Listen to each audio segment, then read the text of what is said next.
আমার বোন রেখারানী চক্রবর্তী এবং অসিত চক্রবর্তীর পক্ষে আমাকে দায়িত্ব প্রদান করায় তাদের যে সমস্যাটা এটা আপনাদের সামনে আমি বক্তব্য আকারে উপস্থাপন করলাম। আমার অনুলিপিতে সকল পত্রিকার সম্মানিত সাংবাদিকবৃন্দকে এখানে সম্বোধন করা হয়েছে।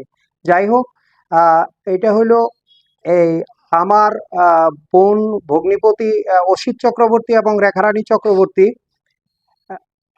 রেখারানী চক্রবর্তীর যে বক্তব্য, তারা গ্রাম পূর্ব কাকরগড়া, পোস্ট কাকরগড়া, থানা দুর্গাপুর, জেলা নেত্রকোনা।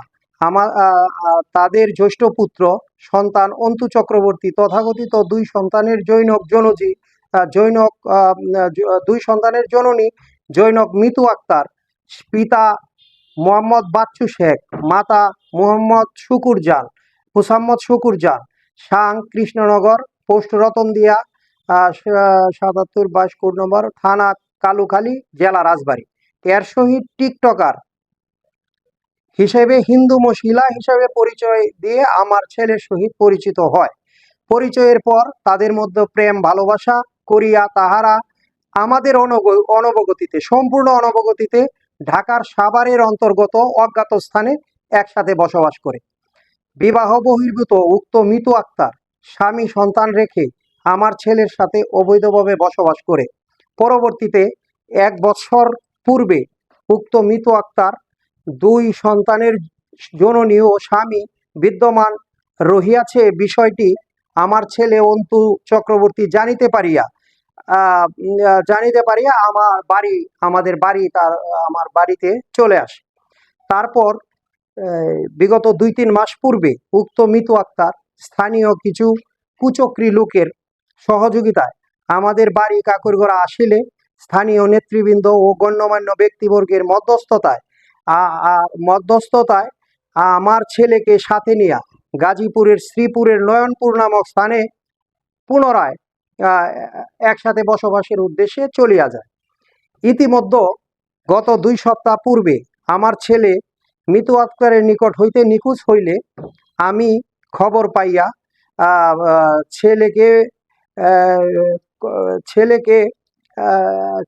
বিষয়টি জানার জন্য নয়নপুরে যাই।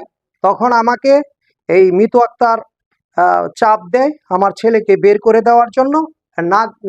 আমি ছেলেকে বের করে না দিয়ে ওই স্থান থেকে আমি আসতে পারবো না, এই মর্মে আমাকে আটক করে। এমত অবস্থায় আমি আমার ভাই অ্যাডভোকেট সজয় চক্রবর্তীকে মোবাইল ফোনে বিষয়টি জানাইলে তার সহায়তায় স্থানীয় গণ্যমান্য ব্যক্তিবর্গের মধ্যস্থতায় উক্ত মিতু আক্তারকে সমঝোতার মাধ্যমে হলফনামা সম্পাদন করিয়া 26/6/2026 তারিখে নগদ 60,000 টাকা প্রদান করিয়া আমার ভাইয়ের সাথে আমার বাড়ি কাকরগড়া আমি চলে আসি।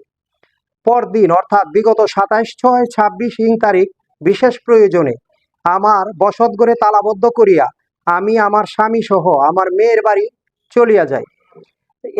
এরই মধ্যে বাড়ি থেকে খবর পাই যে উক্ত মিতু আক্তার আমার অনুপস্থিতিতে হলফনামা সম্পাদন ক্রমে উল্লেখিত 60,000 টাকা গ্রহণ করিয়া স্বামী সন্তানের নিকট না যাইয়া পুনরায় কাকরগড়া আসিয়া আমার বসতঘরের তালা ভাঙ্গিয়া স্থানীয় কিছু দুষ্কৃতিকারী কুচক্রী মহলের সহায়তায় আমার ঘরে প্রবেশ করিয়া অদ্যাবধি অবস্থান করিতেছে। উল্লেখ্য যে আমার ঘরের ওয়ার্ড্রোফে রক্ষিত 70,000 টাকা এবং 4 আনা ওজনের 2 জোড়া কানের দুল, একটি 6 আনা ওজনের স্বর্ণের চেইন ছিল।